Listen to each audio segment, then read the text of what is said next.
조갑제TV 시청자 여러분 안녕하십니까. 2019년 10월 14일 오전 11시입니다. 10월 25일 국민대집회 11일 전입니다. 그때는 금요일입니다.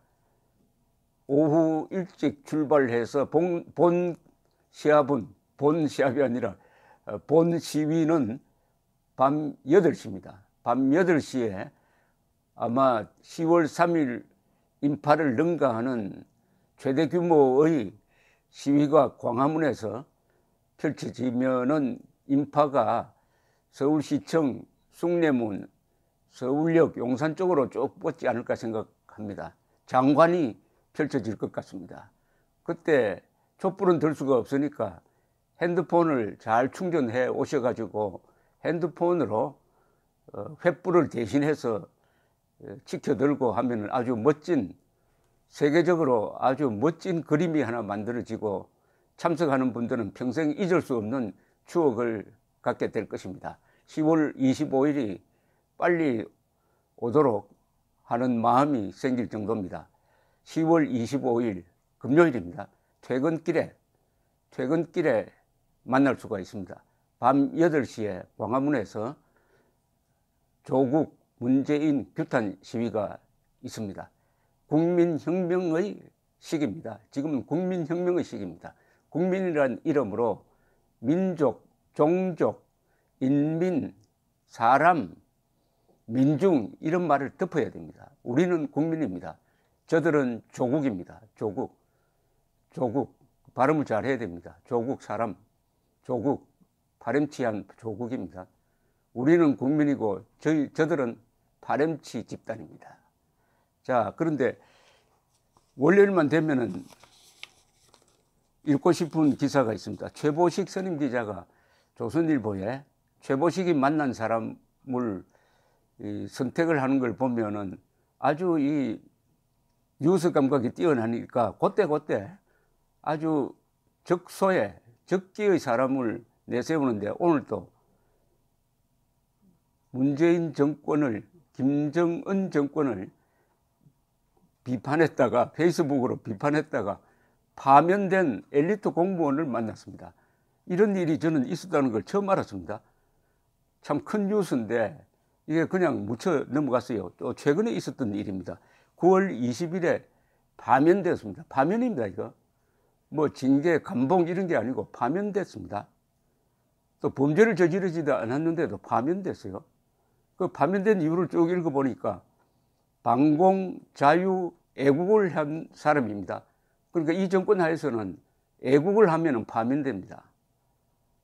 매국을 하면은 파면이 안 돼요. 또 친일했다고 합니다. 아니, 지금 대한민국이 친일해야 될 나라지 반일해야 될 나라입니까? 친일도 여기 파면 사유에 들어가 있습니다. 김정은을 개정은으로 했다고 아주 질책을 받았답니다. 아니, 김정은과 개 누가 더 악질입니까?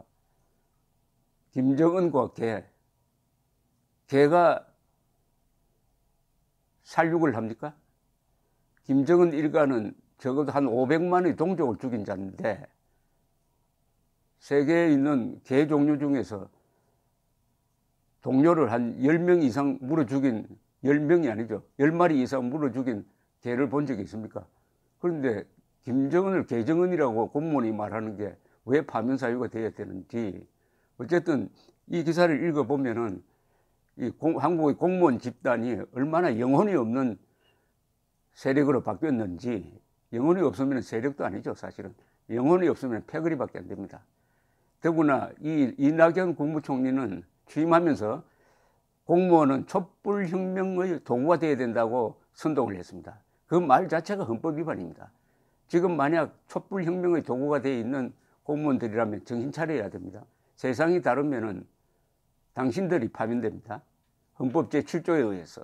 헌법 제7조는 공무원은 모든 국민에 대한 봉사자이며 정치적으로 중립해야 된다고 했는데 촛불 집단을 위한 봉사자이고 정치적으로 편향되었다, 편들기를 했다 하면 파면감입니다. 헌법 7조에 의한 파면감인데 이분은 가만보니까 이 파면된 분은 헌법 7조대로 살다가 파면이 되었어요.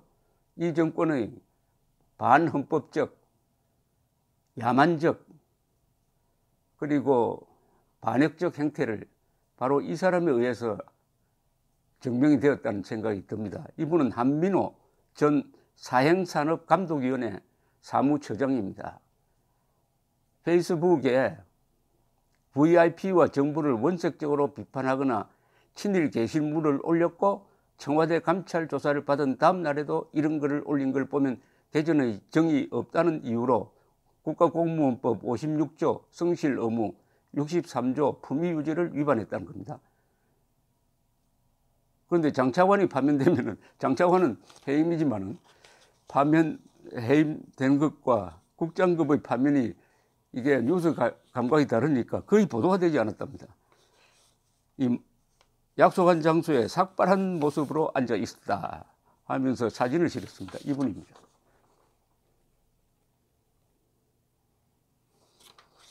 항의 표시로 머리를 밀었나라고 최보식 기자가 질문을 하니까 머리가 빠져서 20년 전부터 이렇게 다닙니다. 나를 마뜩찮게 보는 이도 있겠지만 조직 안에서 나는 일 잘한다고 사랑받아 왔습니다.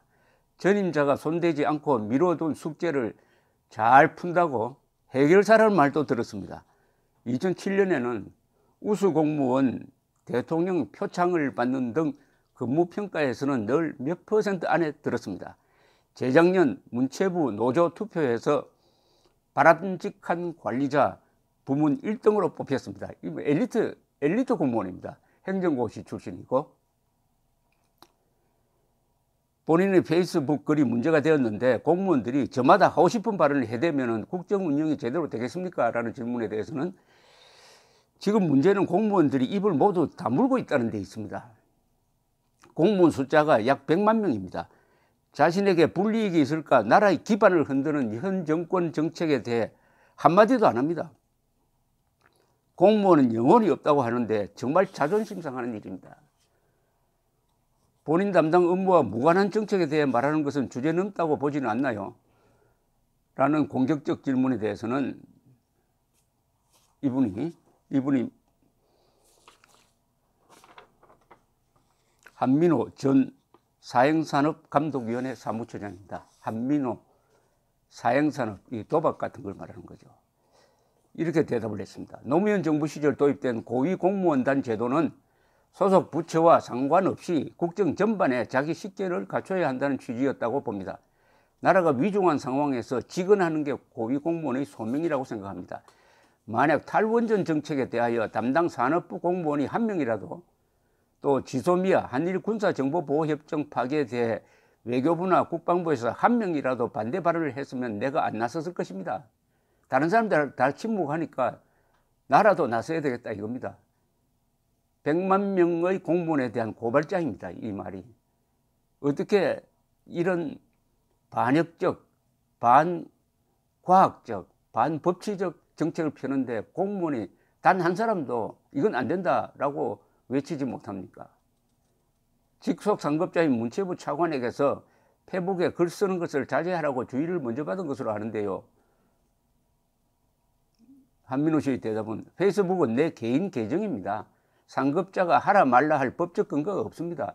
내가 구체적으로 무엇이 문제냐고 묻자 차관은 계정은이라는 표현이 그렇고 라고 말했습니다. 그 뒤 계정은이라는 표현은 안 썼습니다. 계정은을 김정은으로만 고치고 페이스북 글쓰기를 계속했다는 것인데 상급자가 주의를 주면 따르는 신용을 해야 하지 않나요? 법적으로 내가 따라야 할 의무가 있는 지시라면 따르지만은 이는 내 직무와 상관없는 권고입니다. 말 안 들었다고 기분 나쁘면 인사조치를 하면 됩니다. 나는 우리나라가 나락으로 떨어지는 것에 대해 발언하는 게 훨씬 더 중요하다고 보았습니다. 지금 공무원들은 나라가 망할 때까지 입을 다물고 있겠다는 심사입니다.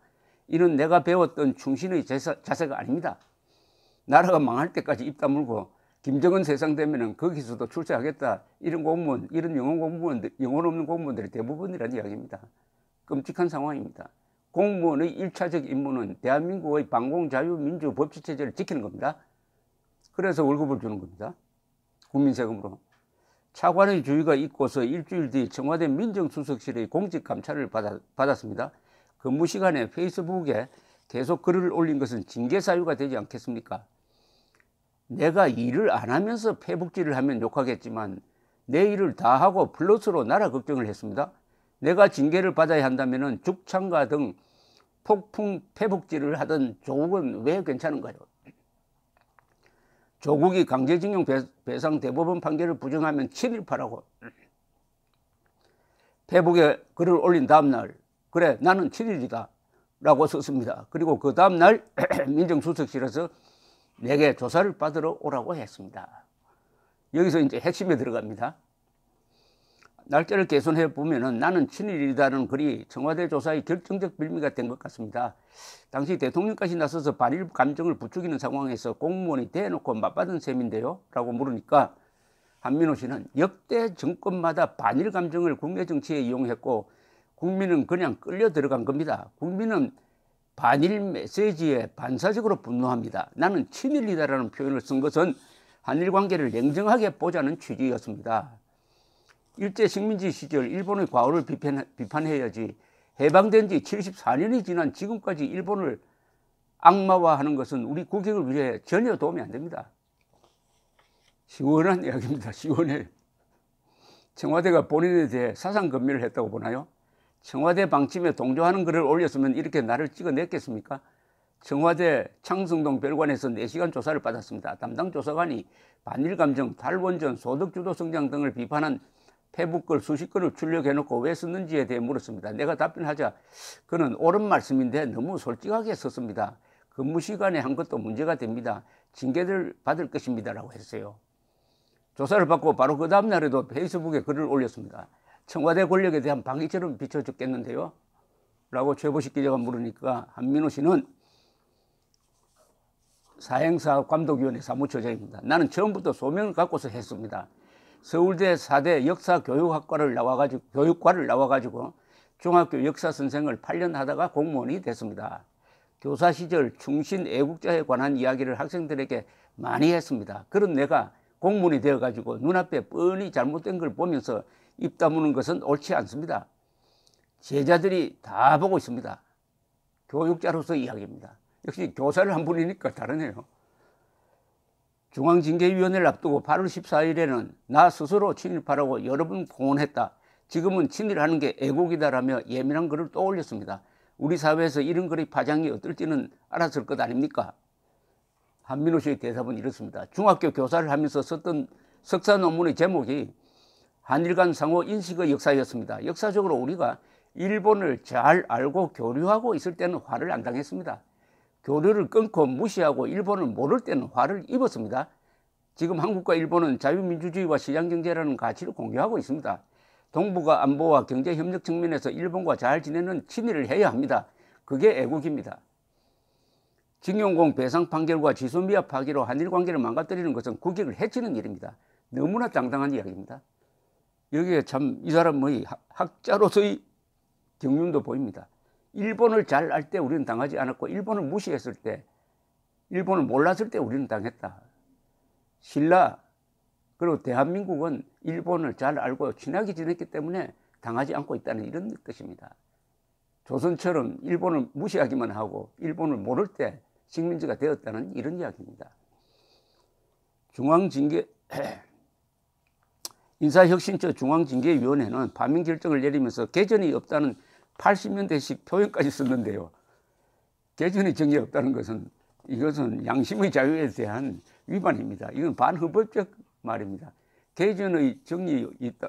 아니 이분은 자기가 한 게 당당하다고 하면서 양심의 자유대로 이야기하는데 양심의 자유를 꺾고 잘못했다고 하라는 게 이게 공무원 사회에서 있으면 이게 무슨 조폭 사회도 아니고 말이죠.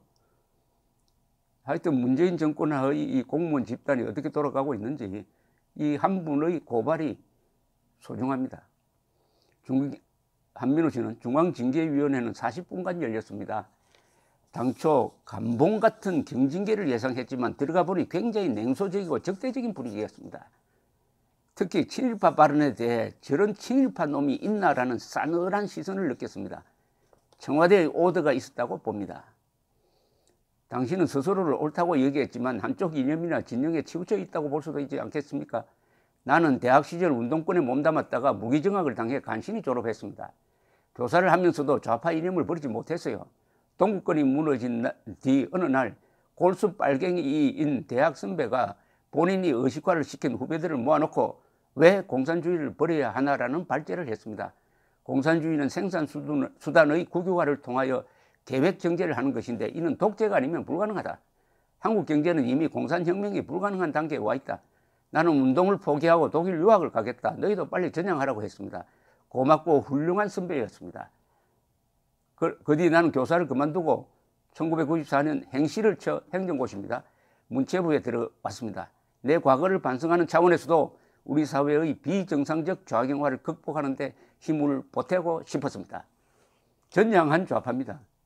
근데 조국이란 자는 아직도 전향을 안 했다면서 사회주의 운운하고 있습니다. 골수 레닌주의자거든요.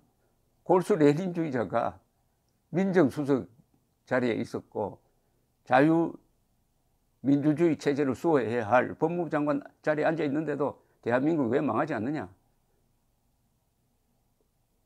지난 70년 동안 거대한 문명국가를 건설한 그 저력이 있기 때문입니다. 당신은 현 정권 들어 문체부 핵심 보직인 체육정책관에서 사행산업감독위원회 사무처장으로 밀려났다고 들었는데요. 정권이 바뀌고 첫 국장급 인사에서 나홀로 그런 대상이 되었습니다. 나 혼자만 콕 찍어 발령을 낸 것입니다. 앞서 말한 대로 그 시점 문체부 노조의 투표에서 바람직한 관리자 부문 1등에 뽑혔으니 내가 업무상 잘못한 것은 없었습니다. 왜 혼자만 좌천성 인사 대상이 되었나요? 내 성향에 대해 청와대 보고가 올라갔다고 봅니다. 박근혜 정부 시절 나는 80년대 좌파 운동권의 바이블인 해방 전후사의 인식과 전환시대의 논리에 대하여 대한민국 지성사에 치명적인 해독을 끼친 책이다. 해당 출판사는 반성하는 의미에서 상응하는 책을 내라는 식의 글을 올린 적이 있었습니다. 현 정권 들어와서는 사드 배치에 대하여 애매모호한 자세를 비판하는 글도 페이스북에 썼습니다. 박근혜 정부 시절에도 페이스북에 글을 써왔나요? 물론입니다. 박근혜 정부 시절인 2015년 대우조선 구조조정 방식에 대해 비판했습니다. 당시에도 문체부 차관의 구두 경고를 받았지만 페이스북에 글 쓰는 걸 멈추지 않았습니다. 그때도 불이익을 받았나요? 한민호 씨는 박근혜 정부에서는 국장으로 승진해 핵심 보직인 미디어 정책관과 체육 정책관을 맡았습니다. 박근혜 정부 때 훨씬 공무원들의 언론의 자유, 비판의 자유가 있었다는 증언입니다. 통상 공무원은 위계 질서를 인식하고 말을 신중하게 하는 편입니다. 당신은 문 대통령에 대해 외교 천재라고 조롱하며 지렁이 아메바 표현이 나오는 다른 사람의 게시물도 인용해 놓았습니다. 대통령은 공무원 조직의 최상급자인 행정수반 아닙니까? 라고 하니까 한민호 씨는 중앙징계위에서 적절한 행동이 아니었고 반성하고 있다고 말했습니다. 그 글을 쓴 것은 한일 관계가 심각한 가운데 러시아와 중국의 전투기가 우리 독도 상공을 침범했을 때입니다. 속이 상해 문빠들이 썼던 외교 천재라는 표현을 빌려 해결해 보라고 한 것입니다. 자기가 쓴 게 아니고 문빠들이 한 걸 인용을 했는데 이것도 또한 해임 사유가 된 모양이죠. 박근혜 정부에서도 지금과 같은 강도로 박 대통령을 조롱 비판하는 글을 올렸나요? 박 대통령은 국정 운영 스타일 등에 문제가 많았지만 나라를 위기에 빠뜨리는 엉뚱한 짓은 하지 않았습니다. 지금처럼 정부의 바질 정책, 탈원전, 소득주도 성장 같은 것은 없었어요. 문재인 정부는 평화 타령을 하지만 북한 정권의 욕은 욕대로 다 얻어먹고 있습니다. 그러면서 지소미아를 파기해 안보 위기 상황을 초래했다고 봅니다. 뒤에 이 인터뷰를 마무리하고 최보식 기자는 이렇게 덧붙였습니다. 그는 이빠른 소신이 문제가 됐다. 하지만 정말 문제는 그와 같은 공무원 한 명을 포용할 못할 정도로 자신감 없는 정권일 것이다. 영혼 있는 공무원을 한 사람 발견한 것이 이 기사의 가장 큰 특종입니다. 감사합니다.